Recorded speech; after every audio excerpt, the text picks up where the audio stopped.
Mother's day. Thank you.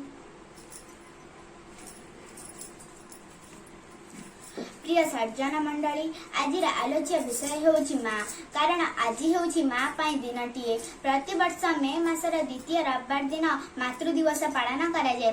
तेणु कहा जायछि जननी जन्मभूमिश्च स्वर्गदपि गरीयसी mother and motherland superior than heaven अर्थात माँ और मातृभूमि स्वर्ग ठारू बड़ और महान। मातृ दिवस होछि आमर माँ को प्रेम और सम्मान प्रदर्शन करिबार दिन।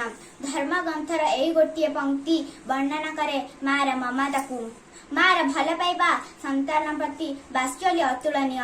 संतानर जन्म ठारू आरंभ हुए मार जंत्रणा। शिशुटी को बढ़ाइबा पई कष्ट सही लालन पालन करिथाय माँ, किंतु से कष्टरे माँ अनुभव करे आनंद। माँ ए दुनिया रे माँ ठारू निजर केही नाहंती, माँ ठारू महान केही होई परिबे नहीं। माँ एभली एक शब्द जहाकू काहा सहित तुलना करा जाई परिबा नहीं। माँ हेउची भगवानकर एक विशेष सृष्टि। कुहा जाए जे भगवान समस्तिंक पई सर्वत्र उपस्थित रही परिबे नहीं, सेथि पई से माँ सृष्टि करिछंती। माँ गोटे एमिति गानांटे जेउना थरे आसिले ओठरे हस आसीथाए। निस्वार्थ पर भाबरे भल पाउथिबा मनुष्यटिए जदि केही ए दुनिया रे थाए से होछि माँ। जन्म हेबा परे नुहे, जन्म हेबा आगरु ता सह संपर्क थाए आमर। जन्म हेबा परे कोळेई काखेई जी हमको मनुष्य करिथाए से होछि माँ। माँ आम जीवनर प्रथम शिक्षक, कारण से हमको चलिबा कहिबा भल एवं मंद मध्यरे पार्थक्य बुझाई थाए।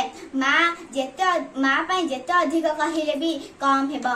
मु तो गुटिए कोमलमती शिशुटिए कौन बा अधिक कहि परिबी। शेषरे एतिकी कहि परिबी जे गंता घर सिए कोटि स्वप्नर अवशेषरे भी महासागर।